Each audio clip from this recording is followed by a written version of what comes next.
คนนี่โทษเด้อขออนุญาตถาม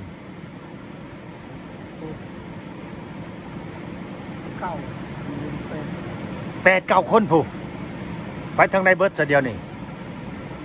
ไปหมดไปอย่าง โอ้คนโสดก็ยังมีบ่อยู่นี่ นี่ ผู้หญิงหรือผู้ชาย ชาย ลูกชายเนาะโอ้ยังบ่ได้เมีย อันนี้ก็ได้มีอะไร ผู้สีขาวน่ะได้เมียแล้วถึงแล้วเสื้อตัวนี้เมียบ่ได้อยู่บ่อยู่ไสซะ ต้องหน้า ออกหน้าแล้วข้าวแล้วน้ำแล้วบ่กินข้าวแล้วนี่กินข้าวเที่ยงแล้วบ่กินข้าวเที่ยงแล้ว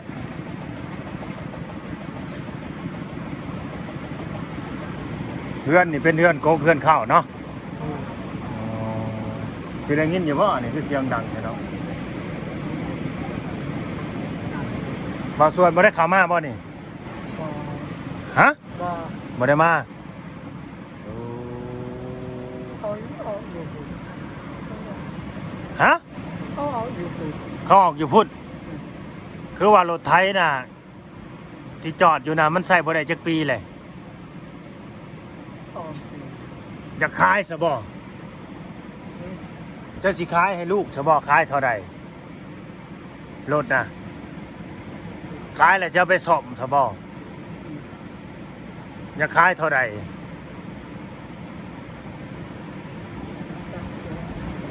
จะขายจักพันก็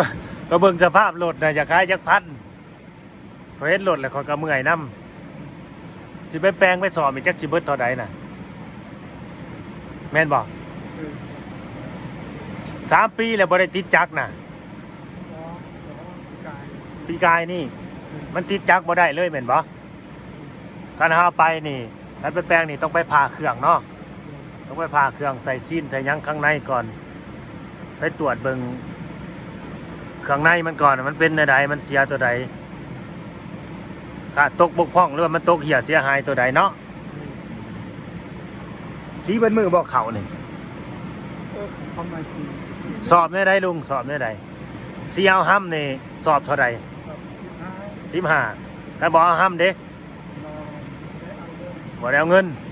โอ้สอบ15พี่น้องเอ้ยเฮ็ดได้เนาะรถไทยนี่เนาะ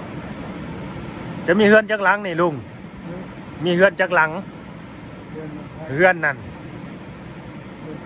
แม่น เขามีเวลามี อยู่จักคนนี่โทษเด้อขออนุญาตถาม เก่าเป็น 8-9 คนผู้ไปทางใดเบิดซะเดียวนี่ ไปหมดไปอย่าง โอ้คนโสดก็ยังมีบ่อยู่นี่ นี่ ผู้หญิงหรือผู้ชาย ชาย ลูกชายเนาะโอ้ยังบ่ได้เมีย อันนี้ก็ได้มีอะไร ผู้สีขาวน่ะได้เมียแล้ว ย่าง โอ้เป็นน้องบ่าวส่วนบ่ เออ โอ้เป็นน้องชายเนาะ น้องปูเอาอันนั้นเอาจูบ โอ้น้องบ่าวจัวอีก เอาจูบ คิดแก่คือหลายแท้บ่ได้เอาลงใส่ให้ใส่หน้าบ่ ลงยังไม่ตั้งอัพไลน์ โอ้ ยังมันเป็นต้มมันเอาไปจะได้ เบิดในบ้านนี่มีบ่อนเดียวนี่บ่ขกสีน่ะ อ๋อ อ๋อมาใต้ก็มีถ้าจุ่มเจือแท้นี่เขามีแต่เขามาซีอยู่นี่เนาะ ดู ขายน้ำบ่ขี้แกมน่ะขายอยู่บ่ บอ บ่ได้ขายสรุปแล้วรถนะคือว่าอยากขายแหละก็ได้ยินบางส่วนว่าพอขายแล้วแหละถ้าได้เงินตามจำนวนที่เว้านี่แหละเสียไปแปลงว่าซั่นเสียไปแปลงให้ลูกให้มันติดจักรได้ใช้งานได้ปกติแหละก็เงินส่วนที่เหลือก็ให้พ่อว่าซั่นเพราะว่ารถคันน่ะมันเป็นรถมูลบ่หรือว่าเป็นรถของเจ้ากับเมียรถคันนั้นน่ะลูกเต้ามีส่วนอยู่บ่แปลว่าเขาออกเงินซอยหั่นนะมีคนที่ออกเงินซื้อซอยอยู่บ่มีเนาะโอ้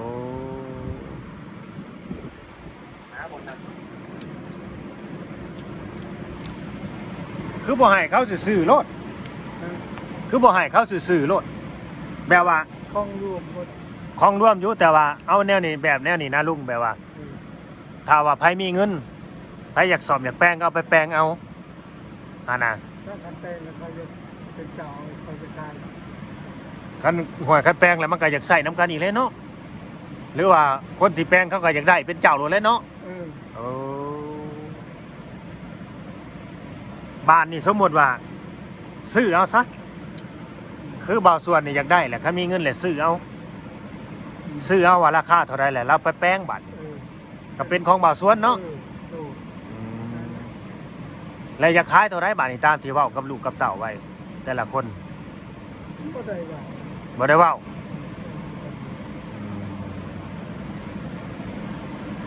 เอาสมมติว่ามีผู้รักผู้ใหญ่เพิ่นเอาไปซ่อมไปแปลงให้บ่าวส่วนเด้ซะสิเป็นของบ่าวส่วนบ่รถคันน่ะบ้านนี่หรือเป็นของรวมคือเก่า คันว่าไปขายก็เป็นของรวมแล้วแต่บ่ขายอะใส่หันใส่อยู่หัน อ๋อ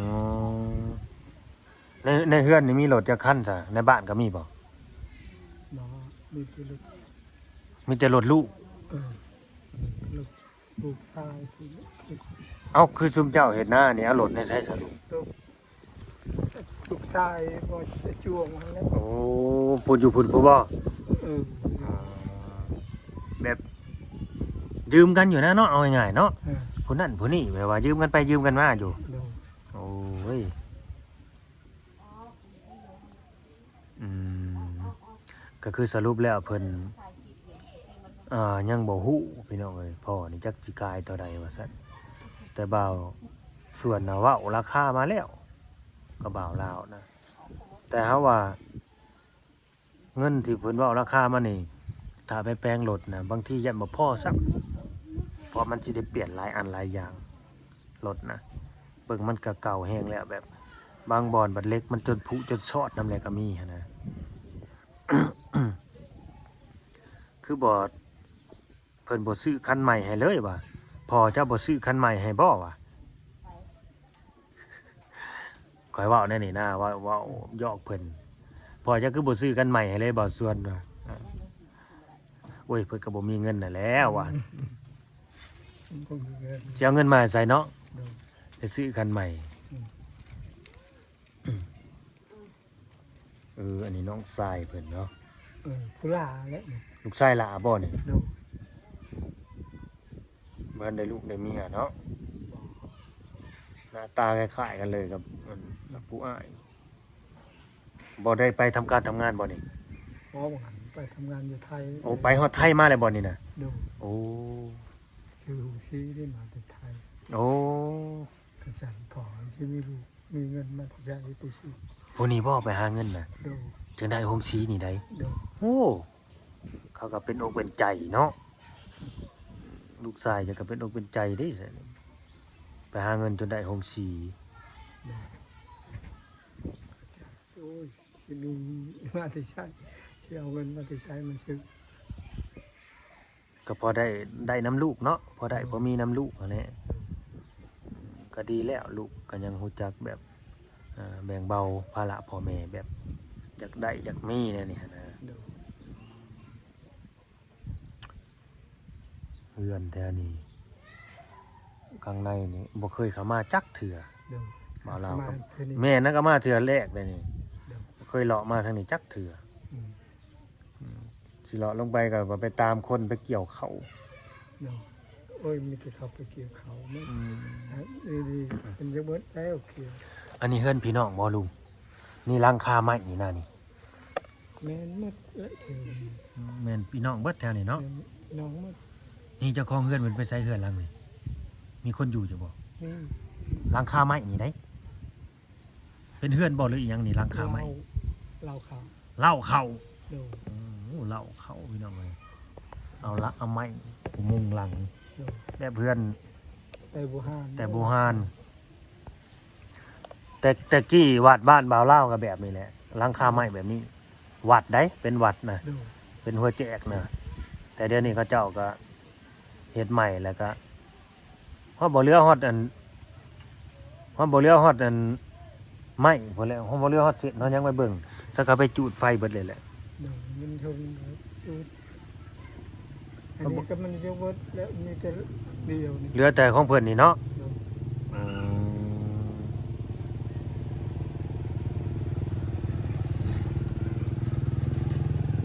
ลูกหลานแหละนี่ก็นี่เนาะ ร้อนด้วย อืม แถวนี้คืนฝุ่นมีแต่จุ่มเดียวมัด โดย เป็นพี่น้องทั้งเจ้าบ่หรือพี่น้องทั้งเมีย พี่น้องทางคอย โอ้จุ่มเจือเสื้อสายเดียวกันเบิดเนาะ โอ้ พุ่น ฮอด เพื่อนหลังนี่เพิ่นไปทำงานอยู่ไทยบ่ลุง โด จังได้เพื่อนหลังใหญ่เนาะ โด คือสิยังไปหาอยู่นี่ตอนนี้ก็ดี เอ้ เนาะ ยยังไปหายังบ่ มันยังบ่แล้ว ได้ เด้อ แล้วเออ ขออนุญาตพี่น้องแอนพาออกไปเด้อเพราะว่าหน้าฝนน่ะช่วงฝนตกพึ่มคือสิลมอีเลยเปลี่ยนป่าแถวนี้เนาะ ไม่ได้ลมเด้อแน่นอน ไปได้บ่แถวนี้ก็ดี แต่ ทั้งนั้นเนาะ โด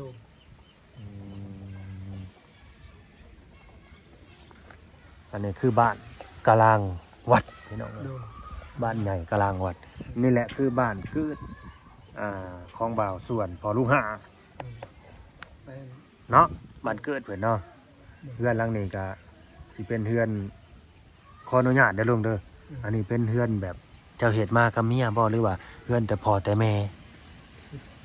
แต่พ่อแต่แม่อยู่แล้ว โอ้เฮือนแต่โบราณเนาะ แม่ก็ยังบ่ทันตายพ่อก็ยังบ่ทันตาย โดย ตอนนี้เพิ่นก็ยังอยู่บ่ ตายแล้ว โอ้ ตายจากตะปีแล้ว โดยเป็นได้สักคือแบบเมื่อก่อนเป็นเสาปูนนี่คือเอาเสาใหม่มาใส่บ้านนี่คือเปลี่ยนมาเป็นเสาใหม่ เอามันหักมันจะหักเลยเอาสามัญสา โอ้ มันแตกหมด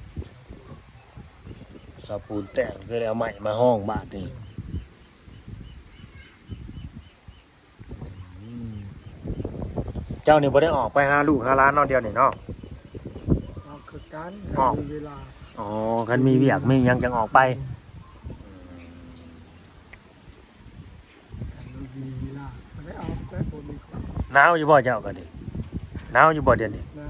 กินข้าวกินน้ำกับหยังนี่ตอนเที่ยงกินแล้วบ่ กินแล้วคนมีอาหารมีความบ้านเรายังกินข้าว ว่ามีอาหารอหย่างเราเนาะเพิ่นสิไปจักตอกไปเห็ดหัวเห็ดห้าวอยู่ไสเด้นี่สิไปเฮ็ดหัวให้ลูกชายบ่คือว่าลูกชายสิปลูกผักปลูกหญ้าอยู่ จะเกาะเฮ็ดกระดกเฮ็ด แต่ว่าข้าวน้ำซ้ำปลาแล้วเบิดแล้วเลยตี้ซุมเจ้าก็ โด นี่ได้หลายบ่ปีนี้ โอ้ยบ่ได้ลาย คือเห็นบ่าวส่วนเพิ่นได้เป็นสาวเสาะผู้ได้เขาเพิ่น อันนี้เขาบ่าวส่วนนี่คือปั้นออกจากซุมเจ้าบ่หรือว่าเขาเฮ็ดต่างหากลุง ปานนี้เอา อ๋อ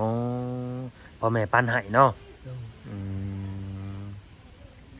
คือลูกแต่ละคนที่ว่ามาเฮ็ดน้ำนี่สิปันให้เขาแบ่งให้เขาเนาะ โด เรือนน่ะก็เป็นของพ่อ อืม อืมเพิ่นอยากได้รถไถบ่าวส่วนน่ะก็ดีอยากได้รถไถบัดแบบว่าจะขอความช่วยเหลือจากผู้หลักผู้ใหญ่หั้นนะ อืม มีแล้วบ่าวลาวไอ้รถไถนะว่าซั่นในไซส์รถน่ะว่าพาบ่าวลาวไปเบิ่งดูว่าแล้วไปซี่ใส่รถคันเก่าอันรถแต่หมดทั้งอากโอ้ยว่าเห็นรถก็ดี มันติดจักรได้หรือบ่ว่าบ่ได้ว่าซั่นเฮ็ดได้ไดว่าพ่อเพิ่นอยากขายว่าซั่นแบบว่าพ่อกับพี่กับน้องน่ะปรึกษาตกลงกันแล้วถ้าว่าได้ตามจำนวนนี่แหละเพิ่นจะไปแปลงให้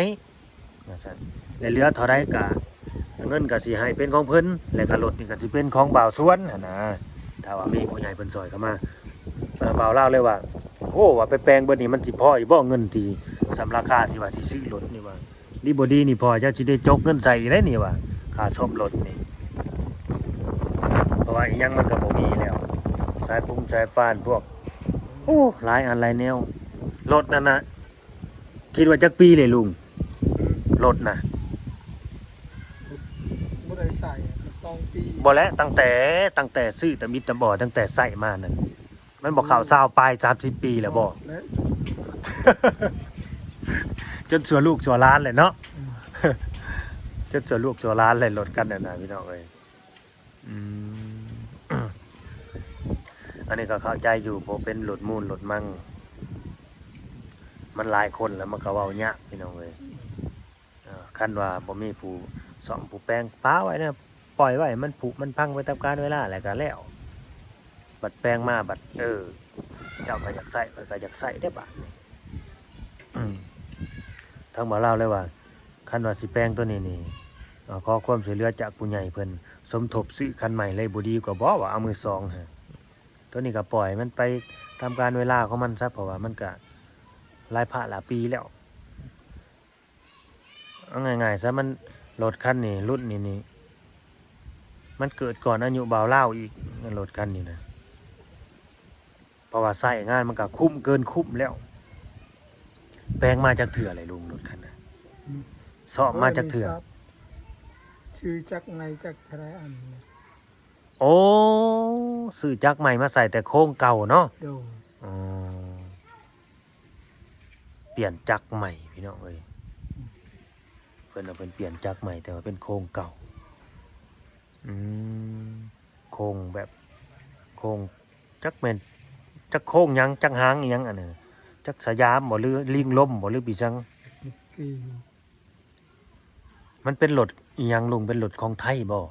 ของหันของไทย ของไทยเนาะโค้งน่ะของไทยเนาะ โครงไทยพี่น้องเอ้ยก็ว่าแล้วมันก็ลายพระลาปีแล้วก็ไปเบิ่งสภาพรถแล้วก็คิดเห็นใจอยู่กันสิมีผู้รักผู้ใหญ่เพิ่นซอยคันใหม่สิบ่ดีกว่าบ่ว่านะพี่น้องเอ้ย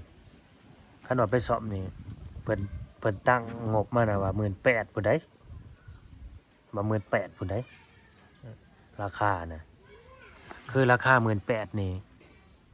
เพิ่นสิให้คือให้เจ้านี่นะแล้วก็ได้เงินมา 18,000แล้วให้เจ้าก็จะไปแปลงให้ไปแปลงให้มันกลับมาในสภาพเก่าสภาพที่ว่าใช้งานได้แต่บ่าวเล่าว่าราคา 18,000 นี่ดีบ่ดีสิบ่พอซะไปซ่อมรถนะเบิ่งจากสภาพมันแล้วนะบ่แม่นซ่อมอย่างเดียวสิได้ซื้อ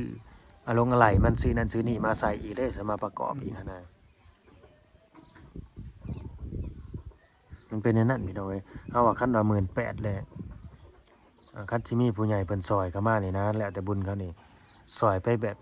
ไปซื้อเอามือสองแบบว่ารถจีนที่ว่ายังสภาพดีแหน่บ่ดีกว่าบ่ว่าประมาณ 30,000 หรือ 30,000 กว่าบาทหน่อยๆนี่นะจะว่าแม่นบ่ดีบ่ดีรถนี่คันสิจะไปซ่อมไปแปลงนี่มันฮอดสิบ่มีฮอดอะไหล่มันแล้วรถเจ้านะเบิ่งรถนะเขาสิหายากแล้วอะไรรถรุ่นนี่นะเนาะเพราะว่ากูมือมันแบบเฮ็ดใหม่ออกใหม่มาตลอดเลยนะมีโครงสยามเนี่ย แม่นโค้งเก่าแบบนี้จัดสิบ่มีอะไรแล้วตกใจเบิดเห็นรถกระถามอยู่ให้เพิ่นพาไปเบิ่งรถในไซส์รถน่ะว่ะพาไปเบิ่งว่ารถจอดอยู่ฮะโอ้ยสร้างเป็นว่ะเพิ่นบ่ให้ซื่อๆบ่ ให้บัดก็ให้ได้อยู่แต่ว่ามันบัดเป็นโหลดมูลโหลดมั่งเขาเจ้านะพี่น้องเอ้ยหลายคนซื้อนำกันเนี่ยนี่คันจะไปซ่อมให้เลยบัดคันซ่อมมาแล้วมันต้องได้อยากใส่หลายคนบัดนี่มันก็สิหลายเจ้าคือเก่าเนาะลูกเนาะนะพี่น้องเอ้ยเฮาก็ได้ฮู้ถึงที่ไปที่มาเนาะแล้วก็ราคาของรถคร่าวๆแล้วเนาะก็ตามนั่นแหละถ้าเกิดมีผู้รักผู้ใหญ่เพิ่นก็มาเบิ่งมาชมแล้วอยากสดอยากสวยหรือว่าอยากสนับสนุนอยากสมทบเงินซื้อคันใหม่เนาะที่เป็นมือสองให้บ่าวส่วนก็อนุโมทนาสาธุบุญนำเด้อพี่น้องเอ้ยยินดีนำเนาะเฮาก็ดีที่จะเป็นสะพานบุญให้แหละเนาะให้เขาได้มีแบบเครื่องไม้เครื่องมือเฮ็ดให้เฮ็ดหน้าแล้วก็ทำมาหากินของเขาต่อไปนั่นแหละเพราะว่าเขาก็แบบว่าบ่มีรถมีร่างอยากเฮ็ดให้เฮ็ดหน้านะประมาณนี้ไปขายหมักม่วงหมักแตงเนี่ยเพิ่นสิปลูกหมักม่วงหมักแตงผู้ได้ความคิดลาวก็ดี ดูก็ได้เลย แม่นกันดูเนาะกันดูกันเฮาดูเฮาเฮ็ดน่ะ แต่ปลูกมันถูกได้แล้ว เฮ็ดหยังก็ได้นะกันเฮาดูเนาะสิรบกวนเจ้าซ้ำนี่แหละเนาะขอบ อบคุญขอบคุณ FC เด้อพี่น้องเด้ออ้าวสบายดีลูกสบายดีโดยอยู่ดีมีแห้งสุขภาพเข้มแข็งเจ้าก็ดีเนาะอายุมันควรยืนเนาะเป็นโฮมโพมใจให้ลูกให้หลานไปโดนๆเนาะโดยอาซาเนาะก็สิได้มื้อพี่น้องไปบ้านนี่ก็ดีบังเอิญที่แรกว่าสิไปตามเช้าอันนั้นพรวิไลอันนี้ที่ว่าไปเกี่ยวเข่าไปแล้วบ่เห็นมันมาผ่านแล้วมาเห็นอันเอ้าคือคุ้นแท้นี่ก็เลยแหวมาถามเบิ่งเลยแม่นพ่อบ่าวส่วนพี่น้องเอ้ยเรื่องราวกันเนาะเปลี่ยนเสาปูนมาเป็นเสาใหม่ตามมาเลยเด้อพี่น้องเด้อเนาะขอบคุณ FC เนาะที่เขาเบิ่งมาชมโฮงสีเขาเจ้าครับโอ้ใส่ไฟสีซ้ายผู้ใส่ไฟแห้งเยอะนี่เนาะไปแล้วพี่น้องสบายดี